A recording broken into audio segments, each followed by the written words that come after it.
Hello student, Radhe Radhe. मैं आशा चौधरी और आपके लिए क्लास 10th का 7 चैप्टर लेके आई हूँ, जिसका नाम है नियंत्रण एवं समन्वय। इसका जो सेकंड पार्ट है उसमें अपन तंत्रिका तंत्र के बारे में पढ़ चुके हैं।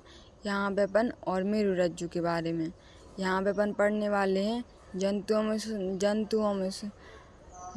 में समन्वय और पौधों में समन्वय। ठीक है, तो पहले क्या पढ़ना है? पौधों में समन्वय। ठीक है, तो पौधों में समन्वय कैसे होता है? पौधों में समन्वय, पौधों में गति फर्स्ट है वृद्धि का गति पर निर्भर ना होना। दूसरा है वृद्धि पर निर्भर गति। ठीक है, फिर क्या है? उद्दीपन के लिए पहला पॉइंट क्या है? उद्दीपन के लिए तत्काल अनुक्रिया। इसमें क्या है? वृद्धि पर निर्भर ना होना। पौधे विद्युत रासायनिक साधन का उपयोग कर सूचनाओं को एक कोशिका से दूसरी कोशिका तक पहुंचाती है। फिर क्या है? कोशिका अपने अंदर उपस्थित पानी की मात्रा को परिवर्तित कर गति उत्पन्न करती है, जिससे कोशिका फूल या सिकुड़ जाती है। ठीक है, यहाँ पे इसका उदाहरण क्या है? छूने पर छुई मुई पौधे की पत्तियों का सिकुड़ना। एग्जाम्पल में क्या है? उद्दीपन की अनुक्रिया के लिए वो एग्जाम्पल क्या है? छूने पर छुई मुई पौधे की तरह सिकुड़ना। छुई मुई पौधे को हम छूते हैं तो ऐसे जिस साइड से छूते हैं उस साइड से मुरझा जाता है बिल्कुल। ठीक है, तो कहते हैं कि वो शर्मा सा गया है। ठीक है, इसमें सेकंड है वृद्धि के कारण गति। एक दिशिक या अनुवर्तन गतियाँ उद्दीपन के कारण होती हैं। और इसमें क्या है? प्रतान का वह भाग जो वस्तु से दूर होता है, वस्तु के पास वाले भाग की तुलना में तेजी से गति करता है, जिससे प्रतान वस्तु के चारों तरफ लिपट जाती है। ठीक है, जिससे वस्तु की चारों तरफ लिपट जाती है। फिर क्या है? प्रकाश अनुवर्तन। इसमें क्या है? प्रकाश की तरह गति। गुरुत्वानुवर्तन पृथ्वी की तरह या दूर गति। रसायनुवर्तन परागनली की अंडाशय की तरफ गति। और फिर क्या? जलानुवर्तन पानी की तरफ जड़ों की गति। ठीक है, यहाँ पे आगे देखते हैं। आगे अपन डायग्राम बाद में देखेंगे। पहले देखो पादप हार्मोन्स क्या कहलाते हैं। ठीक है, पादप हार्मोन्स क्या कहलाते हैं? पादप हार्मोन्स के बारे में वे रसायन हैं जो पौधों की वृद्धि, विकास व अनुक्रिया का समन्वय करते हैं। पादप हार्मोन्स कहलाते हैं। मुख्य पादप हार्मोन्स क्या होता है? पहला होता ऑक्सीजन। ऑक्सीजन क्या कार्य करता है? शाखाओं के अग्रभाग पर बनता है और कोशिकाओं की लंबाई में वृद्धि करता है और प्रकाशानुवर्तन में सहायक होता है। तो ये क्वेश्चन इम्पोर्टेंट है परीक्षा के बेस से। पादप हार्मोन्स क्या कहलाते हैं और ये क्या क्या क्रिया करते हैं। ठीक है, तो ऑक्सीजन क्या करता है? शाखाओं के अग्रभाग पर बनता है, कोशिकाओं की लंबाई बढ़ाएगा और प्रकाशानुवर्तन में सहायक होता है। जिब्रेलिन क्या करता है? तने की वृद्धि में सहायक होता है। उसका तना है, नीचे तना होता है, उसमें वृद्धि करता है। और साइटोकाइन क्या करता है? साइटोकाइन कोशिका विभाजन में तीव्र करता है, कोशिका विभाजन को तीव्र करता है। फल व बीज में अधिक मात्रा में पाया जाता है। जो किसमें पाया जाएगा? फल और बीज में। कौन पाया जाएगा? साइटोकाइन। ठीक है, और फिर क्या है? एब्सिसिक अम्ल क्या कार्य करता है? एब्सिसिक अम्ल वृद्धि, संदमन और पत्तियों का मुरझाना, तनाव हार्मोन्स। ठीक है, अब यहाँ पे आगे जंतु हार्मोन्स क्या कहलाते हैं? तो यहाँ पे पढ़ते हैं जंतु हार्मोन्स। ये वे रसायन हैं जो जंतुओं की क्रियाओं विकास या वृद्धि पर समन्वय करते हैं। किस पर करते हैं? जंतुओं की क्रियाएं, विकास और वृद्धि पर समन्वय करते हैं। अंतःस्रावी ग्रंथि क्या कहलाती है? अंतःस्रावी ग्रंथि, ठीक है। अंतःस्रावी ग्रंथि क्या कहलाती है, देखें यहाँ पे अंतःस्रावी ग्रंथि ये वे ग्रंथियाँ हैं जो अपने उत्पाद रक्त में स्रावित करती हैं, जो हार्मोन्स कहलाती, क्या कहलाती हैं, जो अपने उत्पाद रक्त में स्रावण करती हैं, वो हार्मोन्स कहलाती हैं। यहाँ पे देखें हार्मोन्स अंतःस्रावी ग्रंथि एवं उनके कार्य देखें। हार्मोन से पहला क्या पहला क्या है, इसमें पहला दिख रहा है आपको, तो पहला दिख रहा होगा, पहले में क्या है यहाँ पे थायरॉक्सिन, पहला क्या दिख रहा है, पहले थायरॉक्सिन दिख रहा है, थायरॉक्सिन पहला यहाँ पे थायरॉक्सिन की ग्रंथि कौन सी है,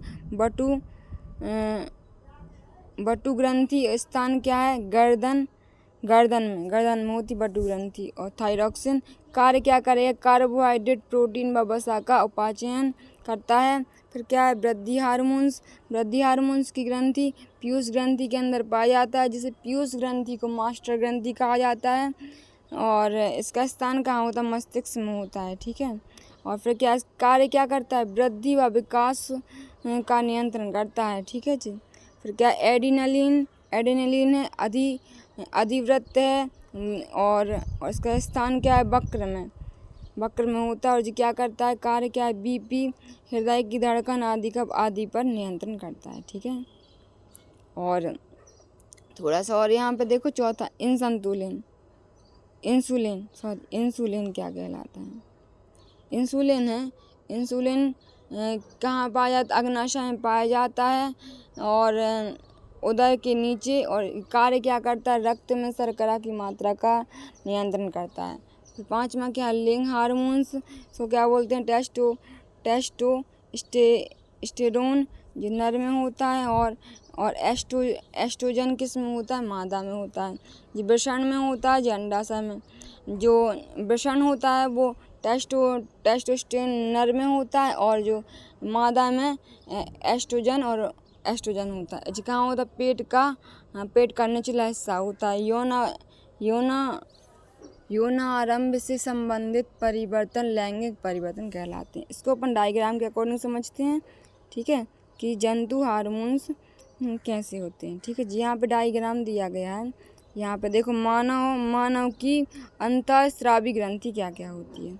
तो यहाँ पे अपन देखते हैं पहले नर के बारे में, जिसको क्या बोलते हैं, एस्ट्रोजन। यहाँ पे नर में क्या होता है, यहाँ पे दिख रहा है आपको हाइपोथैलेस, और यहाँ से पीयूष ग्रंथि है, जी पिनिकल ग्रंथि है। तो यहाँ पे और जी क्या है, पराबुट ग्रंथि है, जी थाइमस ग्रंथि है, अग्नाशय होता है, जी अधिवृक्त ग्रंथि होती है। और यहाँ पे नीचे क्या होता है, वृषण होता है, ठीक है। अब अपन इसमें मादा में देखते हैं क्या होता है। मादा के अंदर भी यहाँ पे एजिटिस होते हैं, हाइपोथैलेस ग्रंथि होती है, पीनियस ग्रंथि होती है, पीयूष ग्रंथि होती है, बटु ग्रंथि होती है, और अधिवृत्त ग्रंथि होती है, अग्नाशय होती है, जो अंडाणु है, जो अग्नाशय है, और थायराइड ग्रंथि होती है, और पराबटु ग्रंथि होती है, ठीक है। तो आपने देखा है कि अधिकतर भाग कुछ एजिटिस हैं, बस नर में क्या होता है, वृषण होता है, और मादा में क्या होता है, अंडाशय, और सभी चीज़ एजिटिस है, मतलब सेम टू सेम है, ठीक है। आपको समझ में आया होगा। आगे चलते हैं अब। जंतु हार्मोन्स का जो डायग्राम है, जो परीक्षा के बेस से इम्पोर्टेंट है, उसके बारे में बताना ही पड़ेगा क्या क्या है, ठीक है। उसका डायग्राम आपको सीखना पड़ेगा, प्रैक्टिस करनी पड़ेगी। यहाँ पे आगे देखते हैं अपन। यहाँ पे देखेंगे आयोडीन युक्त नमक आवश्यक है। क्यों है, यहाँ पे देखें अपन, क्यों है आयोडीन। यहाँ पे देखो आयोडीन युक्त नमक आवश्यक। तो अब टू ग्रंथि थायराइड ग्रंथि को थायरॉक्सिन हार्मोन्स बनाने के लिए आयोडीन की आवश्यकता होती है। थायरॉक्सिन कार्बोहाइड्रेट वसा तथा प्रोटीन के उपापचय का नियंत्रण करता है, जिससे शरीर की संतुलन वृद्धि हो सके। और अतः अपटू ग्रंथि के सही रूप से कार्य करने के लिए आयोडीन की आवश्यकता होती है। आयोडीन की कमी से गला फूल जाता है, इससे गाइटर बीमारी होती है। जी अपटू ग्रंथि कहाँ होती है? जहाँ पे अपना कंठ होता है, ठीक है। तो जहाँ पे जो कंठ होता है ना, वहाँ पे अपटू ग्रंथि होती है। और अपटू ग्रंथि आयोडीन की कमी हो जाएगी तो अपटू ग्रंथि फूल जाएगी और कौन सी बीमारी हो जाती है? गाइटर नामक बीमारी हो जाती है। मधुमेह, देखो मधुमेह डायबिटीज़, इस बीमारी में रक्त में शर्करा का स्तर बढ़ जाता है। और कारण क्या होता है? अग्नाशय ग्रंथि द्वारा स्रावित इन संतुलन हार्मोन्स की कमी के कारण होता है। इन संतुलन रक्त में शर्करा के स्तर को नियंत्रित करता है। निदान उपचार, इन संतुलन हार्मोन्स का इंजेक्शन यहाँ पे आप देखो, यहाँ पे क्या देखें अपन, यहाँ पे देखें पुनर्भरण क्रिया विधि, ठीक है। हार्मोन्स का अधिक या कमी, हार्मोन्स की क्या है? अधिकता या कमी के, देखो हार्मोन्स का अधिक या कम मात्रा में स्रावित होना हमारे शरीर पर हानिकारक प्रभाव डालता है। पुनर्भरण क्रिया विधि यह सुनिश्चित करती है कि हार्मोन सही मात्रा में तथा सही समय पर स्रावित हों, ठीक है। यहाँ पे दिख रहा है आपको, पहला क्या है? पहला है यहाँ पे, यहाँ में रक्त में शर्करा की मात्रा बढ़ना, फिर है अग्नाशय द्वारा संसूचित करना, इन संतुलन का स्रावन होना, रक्त शर्करा की मात्रा का घटना, अग्नाशय द्वारा इन संतुलन बनना। और यहाँ पे क्या है? बंद करो पुनर्भरण भोजन, ठीक है। इसका जो फ्लोचार्ट टाइप का, इससे अपन को कुछ समझ में आ सकता है कि पुनर्भरण क्रिया विधि, ठीक है। आई होप आपको ये वाला चैप्टर समझ में आया होगा। Thank you watching my video.